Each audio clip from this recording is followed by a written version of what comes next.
My husband and I have a young teen daughter and a teen son. When our daughter was 8, she developed a very rare mouth infection that just absolutely devastated her teeth and gums. She lost all her teeth in both sets and had to have some corrective work done to have regular dentures. This was traumatic for her and she's still in therapy to help cope. Our daughter is understandably very self-conscious about this. None of her friends knew about them. Nobody besides her doctor and dentist knows outside the family. She didn't want people to know. So she's very worried about people finding out and won't even take her teeth out in front of the rest of us. She's worried someone will see. She and her brother had a good relationship until he did what he did last week. He somehow recorded her taking out her teeth without her noticing and then showed all her friends when they were over. As a result, not only have they all turned on her, but half the school is teasing her non-stop. She even had to change her phone number because dozens of kids were texting her the vilest things imaginable. I have never been more ashamed of one of my children until that moment. I don't know where we went wrong raising him, but apparently he thought it would be funny. After I kicked out her friends who were mocking her and helped her through a panic attack, I called my father to pick him up and told him to pack a bag and get out. He's been staying with my parents 2 towns over. They didn't know what happened until 2 days ago. That came up because driving him to school was becoming a hassle, and they wanted to know what was up. When I explained, they were disgusted but still wanted to know when they could bring him home.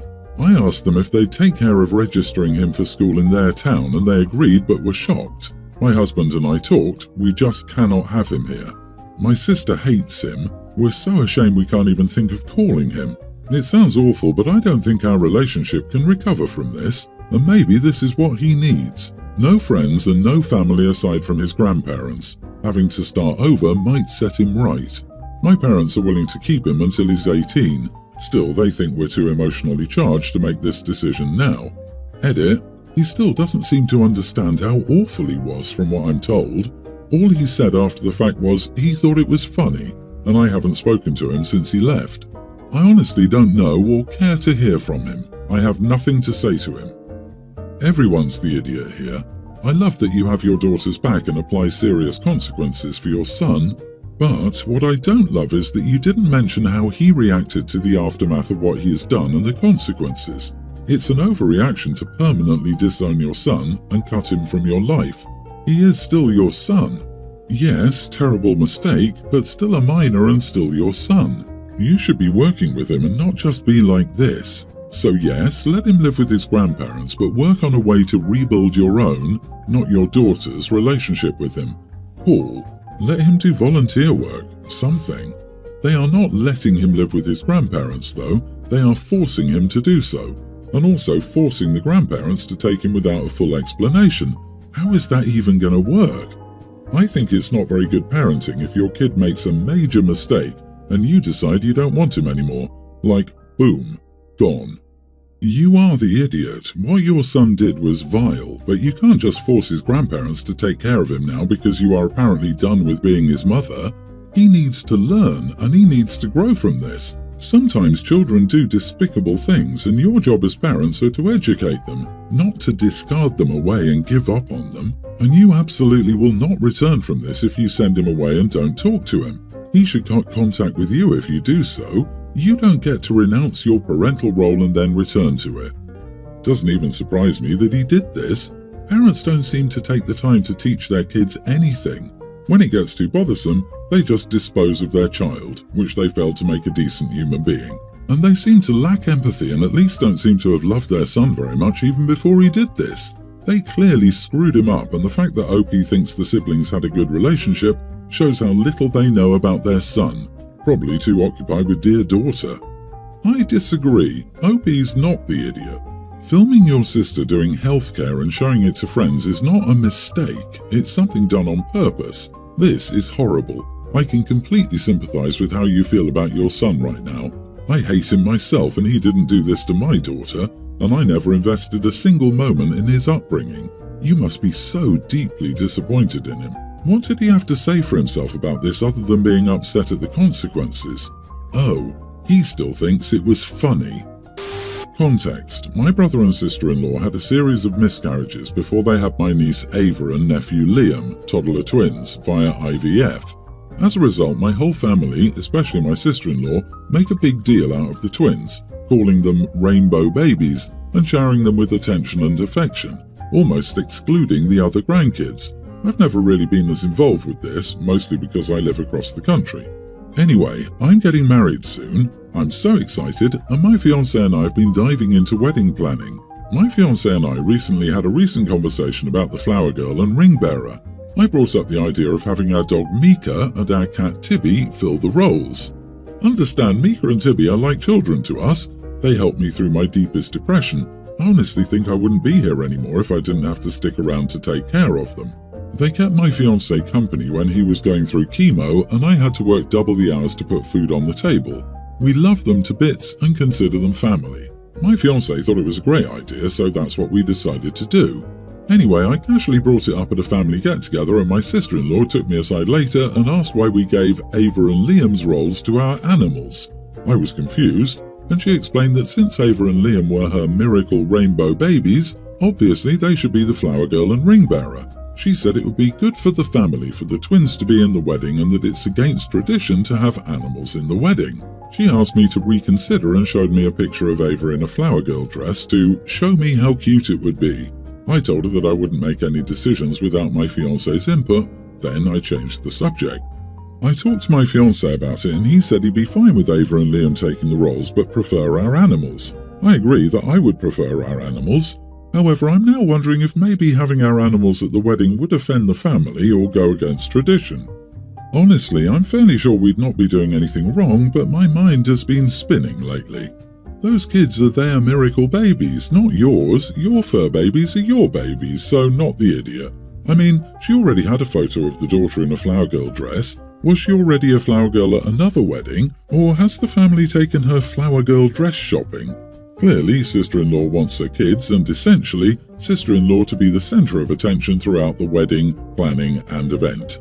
And sounds like sister-in-law is trying to make it the kids' whole personalities as well. How often do you think those children have heard about the miracle of their existence and how they're special and important and so amazing? It's one thing to show your child unconditional love, but this seems like it'll be the "my child can do no wrong" type of situation. Despite not being a flower girl, I bet the sister-in-law will also have the daughter in the flower girl dress. OP, please also consider if your pets will enjoy that experience or if it will be stressful and annoying. If they're going to like it, by all means go ahead. That's really the only question that matters. Make it a day to remember.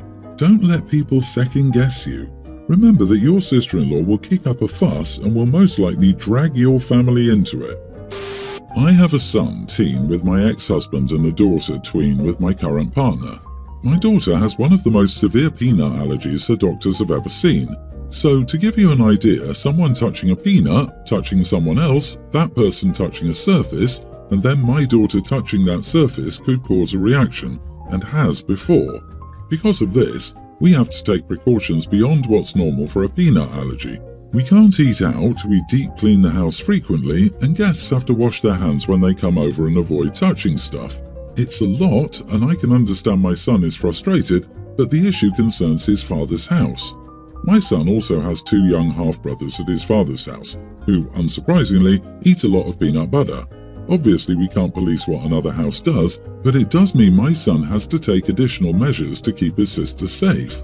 Chiefly, he has to shower immediately before leaving to go to my house, otherwise he could have been contaminated.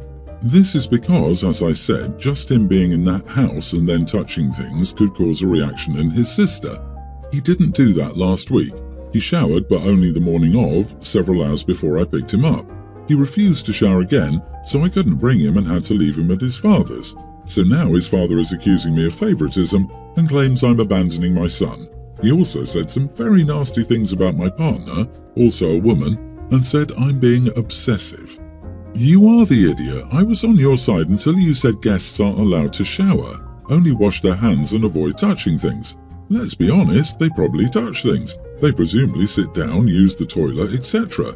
I can't blame you for trying to protect her, but I have a sinking feeling your son may eventually decide to stay full-time at one of the homes.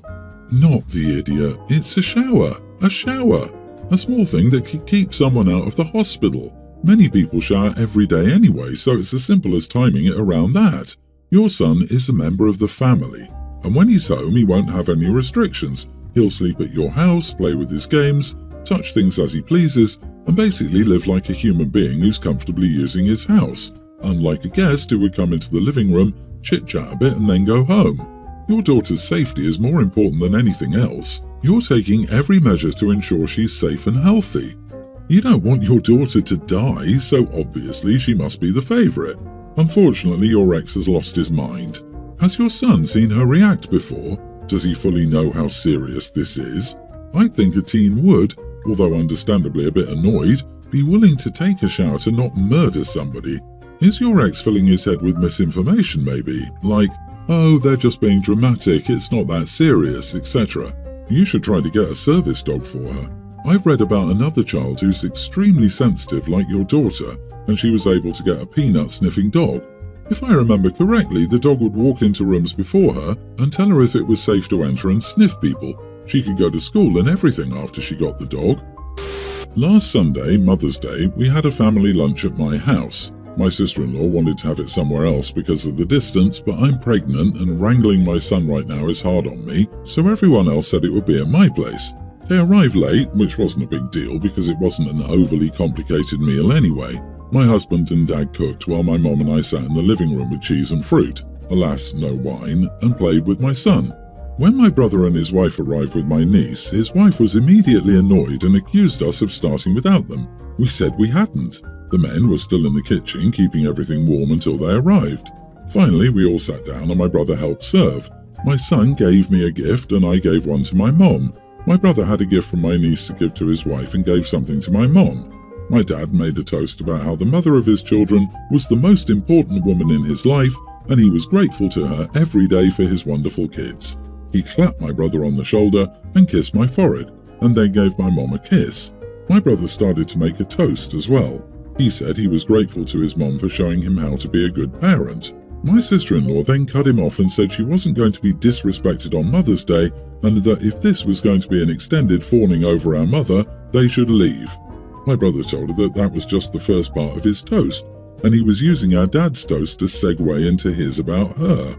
My mom said no one did anything to her and she should take a moment to compose herself so she doesn't set a bad example for the kids. My sister-in-law told her to screw off.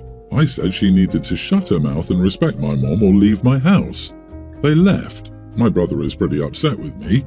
He said I way overreacted and owed his wife an apology. He's also upset I cursed in front of his daughter. I reminded him that his wife cursed first. He said my responsibility was to be the bigger person and set the right example at my house. He also said this never would have happened if the lunch wasn't at my house. It's been a week since I talked to my brother. I don't want my family to be fractured and will probably just apologise. But was I actually the idiot? Not the idiot. OP, your sister-in-law sounds like she didn't want to be there. She just wanted to be the centre of attention. Hence, she arrived late. Sounds like she wanted to start a fight just to make herself look better. She came to your house and was disrespectful. You gave her an alternative and she wanted to leave. She owes you and your mother an apology. Exactly this. She likely didn't want to go in the first place. You should ask your brother if he pressured her into coming because if he did, that already set the tone for failure. Now your brother has to pay, which results in him redirecting the heat to you. This is not an excuse for her behaviour, but your brother might be a big part of the problem. I'm going to 100% disagree with this one, Chief. Sure, maybe the brother did pressure his wife into going, but here's the thing. It's Mother's Day. There are two mothers in his life. He's an idiot if he goes without a wife, and he's an idiot if he doesn't go see his mom. He shouldn't ever have had to pressure his wife into going. It's honestly mind-blowing you're putting any of this on the brother when it's far more likely he had no good choice here. The only thing he did wrong in this scenario is to side with his idiot of a wife. But really, we've all been there.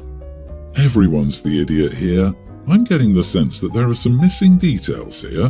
Strictly speaking, the narrative paints the sister-in-law as the bad guy, but it does seem that she may be excluded from this family.